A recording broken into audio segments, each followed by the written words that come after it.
little bit like a story arc. Let's start at the very, very bottom and then work ourselves up to the top. Yeah, that's a good idea. The baseball was not particularly, it was kind of on par for what we'd expect from the Rockies at this point in the year. So far we have 5 games in the books for this week and only 1 win on the board. The Rockies took 1 of 3 from the Giants, despite leading in all 3 games for significant portions of them. So, a little caveat to that one, the Giants were in the middle of a very strange hot streak where they had nearly set the MLB record for 1-run wins in a row. They were going for the record 8, but they won by too many runs. And that was, I think, our Tuesday affair. But a rundown of it was pretty ugly. The series started on Tuesday with a 6-5 loss and that was with a 5-2 lead going into the 9th inning. I'll let you finish here, and then I'll ask my question about the weekly wrap-up. Okay. Then Wednesday's affair was a 10-7 loss. So that was a 3-run win for the Giants, which did break their streak of 1-run victories. This was, again, we were up 6-3 after 6 innings, and that turned into a 10-6 deficit with 1 solo home run in the 9th to have a little consolation for the Rockies. The Thursday game, though, was our little bright spot for the week, with the Rockies turning the tables on the Giants, coming out with their walk-off victory off of a 2-run single from known Rockies hero Orlando Arcia. I've heard of him, so he is known. This is as hero as we're getting this year. He did come up with I think bases loaded or second and third, 2 runners on in scoring position, and he did deliver a single to give us an 8-7 victory. So yeah, avoided the sweep in that one. And then we were interested to see how we stacked up against the lowly Braves. The first game happened Friday evening, and that was, once again, a game we were leading 4-1 heading into after 6 innings, I think. No, heading into the 6th is when it all fell apart, because that was when we switched to the bullpen. And our 4-1 lead turned into a 12-4 loss. I'm curious now, because we've been close in the majority of these games this week. Is that good, or is that just kind of like, Well, I would say it's a sign of improvement, which is a positive on the whole for the baseball team. We haven't seen an embarrassing blowout in a long time, where it's like 19 to something. So that's improvement. We already know, no matter, we're not jockeying for draft position at all. We already know that's kind of a wash. We're not going to get anything higher than 10th. So it's not like you have to worry about, should we lose more? It's not a factor. So on the whole, it's good to see the players making improvements and having progress, but it is also falling back into the familiar tone of the previous era of when the Rockies were bad, which was not as catastrophically bad as they are now, but still bottom of the division. And it was kind of the same thing of when the pitchers are going, the hitters go cold. When the hitters are going, the pitchers go cold. Take your turn on who is disappointing you on any given day. Do you think this is something we can continue to expect from the Rockies, or are we sort of on that Rockies arc where we're peaking? We're still not winning, but we've kind of reached the point where we're competitive and we'll come back. Unfortunately, it'd be crashing back to earth because the thing with our team build is because we are so young, the potential for improvement is very high theoretically.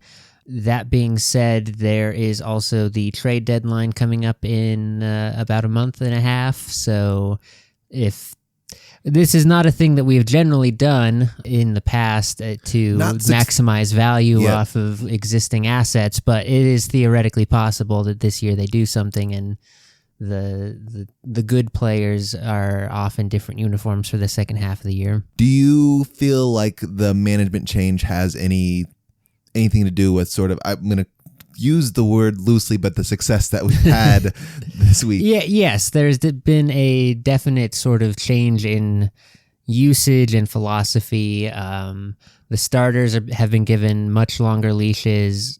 relatively, so the bullpen's not carrying quite so many innings theoretically. That still isn't always the case, but in general, there have been some shifts in who has been getting playing time in what positions.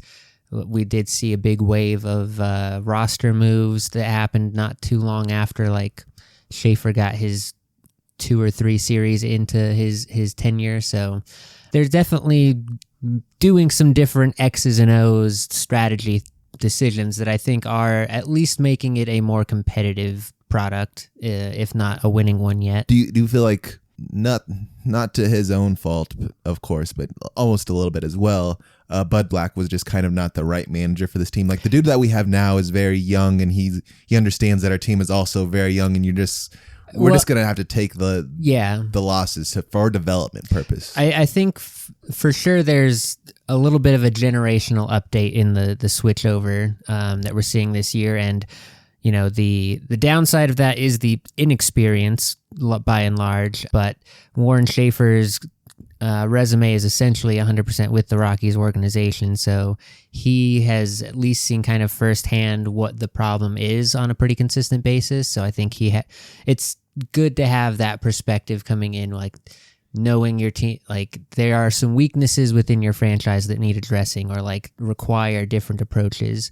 That Bud Black, while he was known as a pitcher's manager, like because he was a former pitcher, he knew that side of the game. Something we know very, very well about here in the Mile High State. We love pitchers here. Yeah, the idea was bring in a pitcher guy to help this young, full of potential rotation.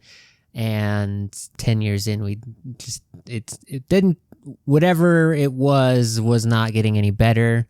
It's not his fault he was given the roster he was given, but for sure, I think Bud Black's approach had been tried now, and the results just weren't coming. A couple other thoughts that I had there just while you were speaking, right? Because our new guy here is going to basically have 3/4 of a season under his belt by the time it's all said and done, and we still have something like 90 games or something left.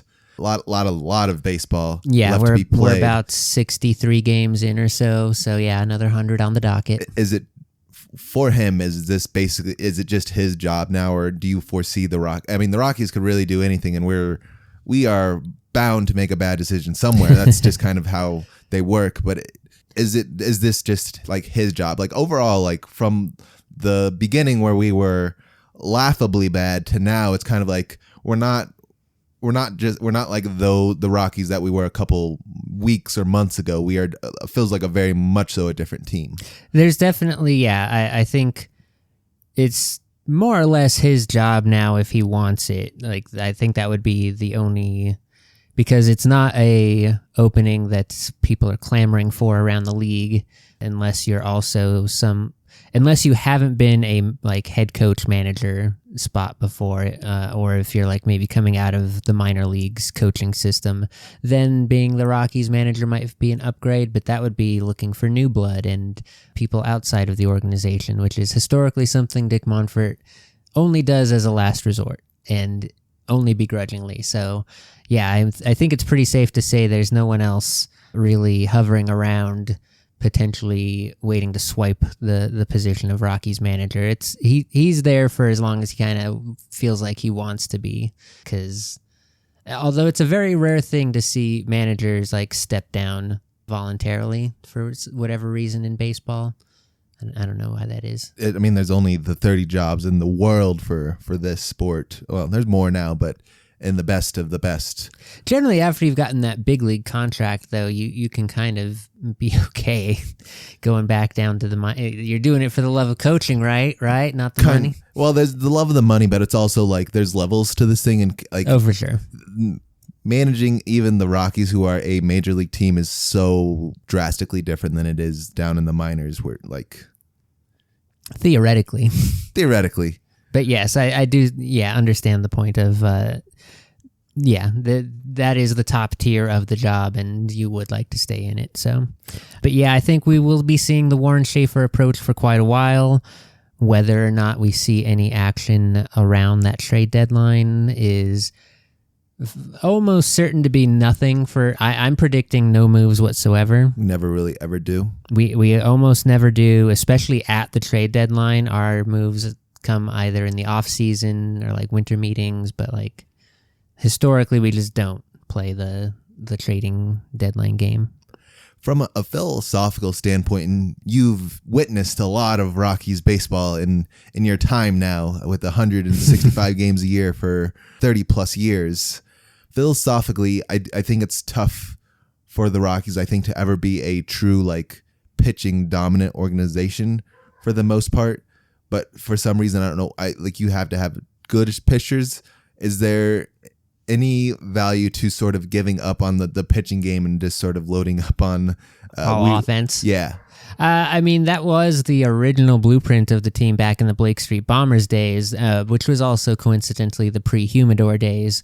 But that did kind of work as long as you had the gang all together, and the gang was 4 of the best sluggers of the era, all hitting in the same lineup, basically one after the other, which is fairly unprecedented. Like, Stanton and Judge together in the lineup was kind of the next closest thing I can think of. Stanton, Judge, Soto, all were if you had lineup, those 3 guys together, yeah, maybe. I mean, yeah, it's hard. Vinny was maybe the weakest of the Blake Street Bombers, and he was still putting up 30 plus a year. Yeah, there's not very many teams that do that anymore, especially nowadays. But even like going down that list, imagining the Rockies with that level of talent, or because ideally, Chris Bryant is supposed to kind of be playing that role.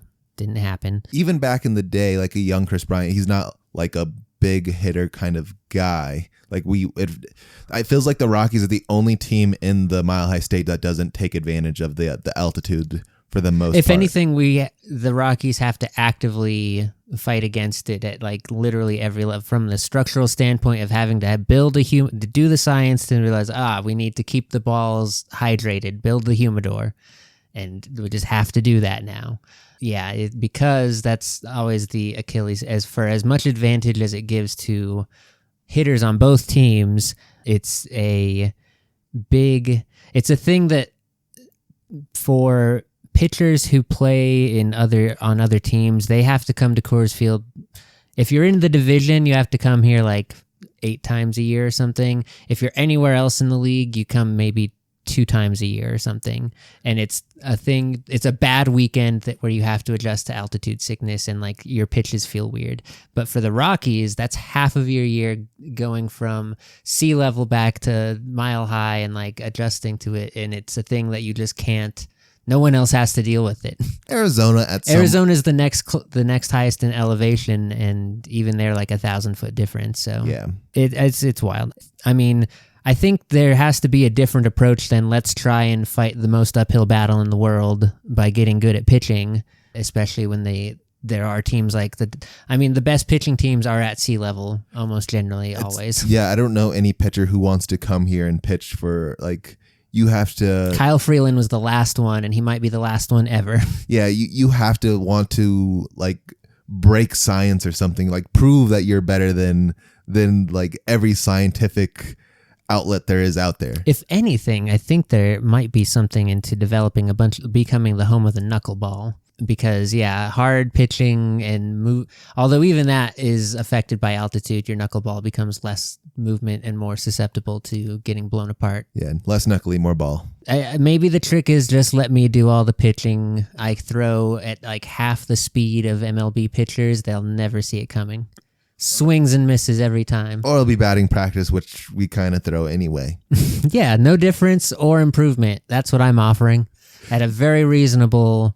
Let's say $4 million to start. That's like a quarter of a Kyle Freeland. Exactly. It's a bargain. A bargain for sure.